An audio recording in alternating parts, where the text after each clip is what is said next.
This is Chapter 18, The Third Great Filter, Part 1, from a story called The Time-Dilated Generations, by Esteban Gallardo. The second generational ship to reach its destination was among the luckiest of them all.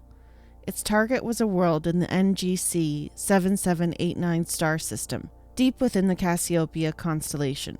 Unlike the harsh, perilous environment of Rigel 1, this new planet was remarkably welcoming, a smaller, gentler cousin of Earth. Its gravity measured 0.9 g, its atmosphere was dense and stable, and its magnetic field was strong enough to shield it from the ravages of stellar winds. The planet orbited a middle-sized K-type main-sequence star, nestled within the far edge of the habitable zone, ensuring long-term climate stability. Within a 26-hour rotation period, heat was evenly distributed amongst its surface, preventing the extreme thermal variances that had doomed the other worlds. It was the second best planet humanity had ever discovered, a cosmic jackpot by all accounts. The settlers aboard the ship, handpicked for this journey centuries before, had won the greatest lottery in human history. By sheer fortune, they had been assigned to one of the most promising exoplanets humanity would ever colonize. And unlike the ill-fated pioneers of Rigel 1, they had one crucial advantage. They had time to prepare. By the time their ship entered orbit, 40 years had passed since the catastrophe of Rigel 1. The entire network of generational ships had watched in horror as the first colony succumbed to its inevitable doom. The mistakes of the past had been studied, analyzed, and documented with clinical precision. Negus, as the settlers would come to call their new home, would not suffer the same fate. Compared to the brutal trials of Rigel 1, the colonization of Negus was almost effortless. The planet's atmosphere, already rich in nitrogen and oxygen, required only 150 years of refinement before it became fully breathable, a process that had taken Rigel 1 more than 3 centuries. The strong atmospheric retention and the planet's more balanced climate made terraforming exponentially easier. While Rigel 1's tidally locked nature had condemned its settlers to a narrow, fragile twilight zone, Negus was a true world, rotating naturally and spreading solar energy evenly across its surface.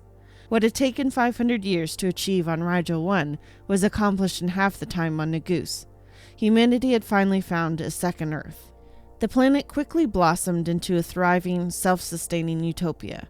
Vast oceans mirrored those of Earth, brimming with newly introduced marine life. Fertile continents stretched across latitudes that offered everything from lush tropical paradises to snow-capped highlands, creating an ecosystem as rich and diverse as humanity's lost home. The settlers, now numbering in the millions, spread across the planet, forming thriving cities, vast agricultural regions, and scientific hubs that pushed the boundaries of human knowledge. Some regions flourished into breathtaking tourist destinations, offering pristine beaches in the summer and serene, frost-laden landscapes in the winter. Others remained untouched, preserved as vast nature reserves, a solemn lesson learned from Earth's reckless past. After the tragedy of Rigel 1, hope soared again to new heights, not just on Negus, but across the entire generational fleet. Negus stood as proof that humanity could survive and flourish beyond Earth, that it could learn from its past mistakes, and that it could dream once more. And yet, beneath that hope, beneath the celebrations and the golden age of expansion, an unseen shadow had already begun to form. A shadow that, just a few centuries later, would shatter everything once more. Gerald Gibson closed the video conferencing program, his fingers hovering over the keyboard long after the screen went dark. His 10th failed interview in 5 years flashed before his eyes. He sat motionless, staring at his reflection on the dimmed monitor, replaying the conversation in his head with a mixture of disbelief and exhaustion. The interview had started well enough, formal, polite, even cordial. But that was always how it began. The facade never lasted. The interviewer, barely older than 30, had smiled as he read through Gerald's extensive resume, nodding in what seemed like approval. But then came the real demands, the unspoken conditions wrapped in corporate doublespeak. They weren't just looking for a biochemical engineer, despite his decades of expertise. No, they needed someone who could code complex AI models, design cutting-edge graphics, and handle corporate marketing strategies, all with the same proficiency as an entire team of specialists. 20 years ago, such a demand would have been absurd. Workforces had been built on collaboration, on teams of experts pooling their knowledge to tackle intricate problems, but that era was long gone. Now, corporations demanded one-man bands, expecting a single individual to perform the work of 10 for the salary of half a person. And it didn't stop there. The new breed of executives wanted absolute loyalty. They wanted workers who were willing to sacrifice everything, their free time, their nights, their weekends, without question or compensation. Many didn't even bother hiding it anymore. "We're looking for someone passionate," they'd say, "someone willing to go the extra mile." Unpaid, of course. It was an open secret that the job market had become a corporate wasteland, a place where workers had no leverage and where companies dictated every aspect of their existence. Governments were nothing more than puppets, their policies written by the same corporations that had hauled them out from within. Labor protections, unions, social safety nets, every last remnant of worker rights had been dismantled. Gerald wasn't naive. He had studied the patterns, watched history repeat itself with mechanical precision. The generational fleet had left Earth in the search of a better future, but capitalism had followed, mutating into something even more ruthless than before. The shift was inevitable. He had read enough about the cycles of human history to know how it always went. Societies swung like pendulums, from capitalism to socialism and back again.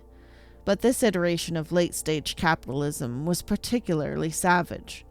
Healthcare, education, social support, everything had been privatized for maximum profit. People weren't citizens anymore.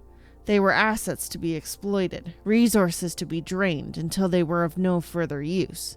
And now they had even begun resurrecting the AI that had doomed Earth. The AI singularity that nearly wiped humanity out. That much was undeniable. The AI that had been the death knell of Earth's civilization, a product of greed and unchecked ambition. After the Exodus, the generational fleet had forbidden the evolution of AI into autonomous entities, imposing strict limitations on its usage. But corporations never stopped searching for loopholes. The elites, hidden away in their fortified palaces of luxury, were bringing the old systems back, driven by the same insatiable hunger for power and greed that had always defined them. And with AI creeping back into their control, the gap between the privileged and the rest of the population had widened into an unbridgeable chasm. The rich lived as gods, the poor lived as ghosts. Gerald had no illusions about where he stood. At 50 years old, he was already considered obsolete. No corporation wanted a worker they couldn't bleed dry for decades. They wanted young, desperate slaves, the kind who would sacrifice their lives for a chance at mere survival. And so, Gerald starved. Today would be yet another day without food. He had grown accustomed to the gnawing emptiness in his stomach, the dizziness that crept in when he stood too fast. His savings were nearly gone, and every remaining credit had to be rationed carefully. Rent took priority over food, a place to sleep, even a filthy shared apartment filled with drunks and indifferent students, was better than the streets. There was no kindness left in society, no sense of solidarity. People had grown viciously self-serving, each fighting to survive in a world that had long since abandoned them. Gerald had accepted that he would never work again. He had accepted that he would die, like so many others, nameless and forgotten. But he would not go quietly. A revolution was coming. It had to be. The system had pushed too far, too fast. The breaking point was approaching, but not swiftly enough. Mass media, firmly in the grasp of corporate interests, excelled at maintaining the status quo.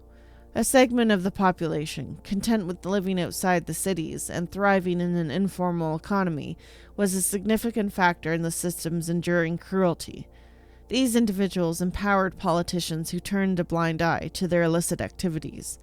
Others, either too naive or self-centered, failed to recognize the broader societal harm they inflicted by electing morally bankrupt officials to govern.